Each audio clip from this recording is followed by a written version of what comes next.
Hello, I'm Jarrett-Kerr, and I've been asked to give a short presentation on some of the leadership attributes that I've seen or experienced having looked at law firms over a period of more than 20 years.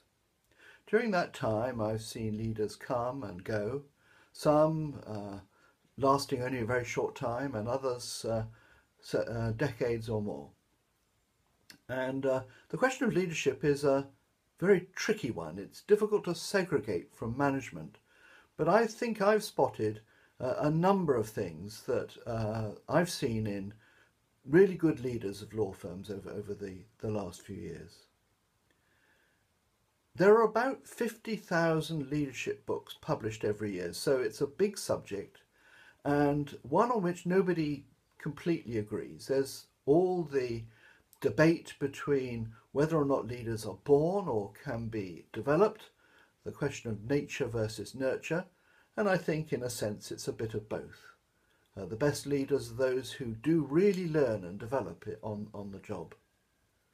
I've got three things that I pick out of the many attributes of a good leader that I've seen in law firms over the first few years. The first is the ability to create a stunning second album after the first album.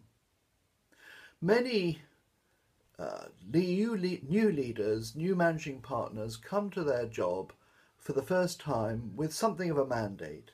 They may have been elected, or they may have been selected by acclaim, or they may be the only person prepared to do the job. But in any event, they've usually set out their stall as to what they want to achieve, and that has created a mandate for them to be able to deliver, a support behind them to enable them to achieve quite a lot in their first period in office. In the music industry, it's always said that the second album is much more difficult than the first. And what I've noticed about quite a few leaders is the really good ones have the ability to create a good second album after their first spell in office after 2 or 3 years.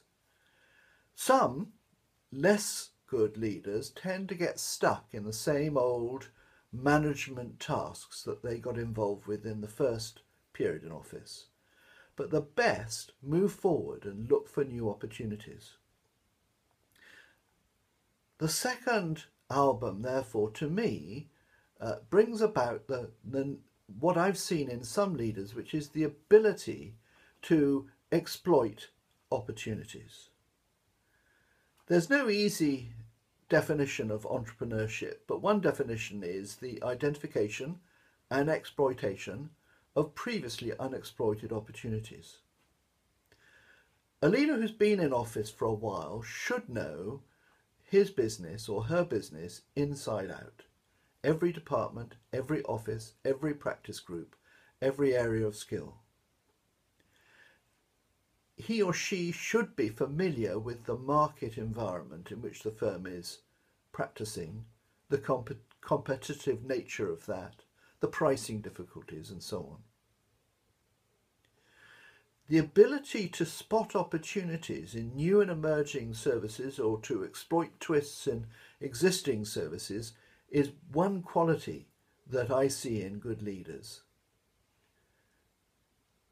It's also the ability to maybe re-energize or renew the way the firm interacts with its clients, or maybe the way in which it delivers its service.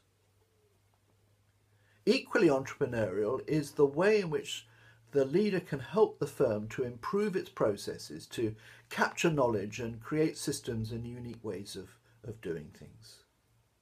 So there are my first two qualities that I see. The ability to create a stunning second album and the ability to be entrepreneurial, to identify new opportunities. So my final and third one is I can only define as trustability. What this means is that leaders who seem to do well are those who have managed to engender trust amongst their partners. They have and monitor consistent standards, and they demonstrate those. They don't think in short term, but they think in longer term. They follow things through. They communicate well. They don't sit in their bunker getting bogged down in administration. They're capable of prioritising. They're seen as being good at prioritising and making decisions properly.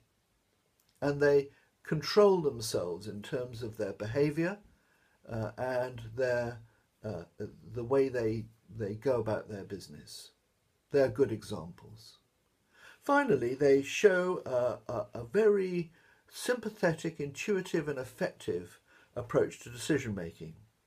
A lot has been written about consultation and consensus in law firms, and the really good leader may not operate by consensus, but every decision has been carefully monitored, carefully looked at, carefully considered against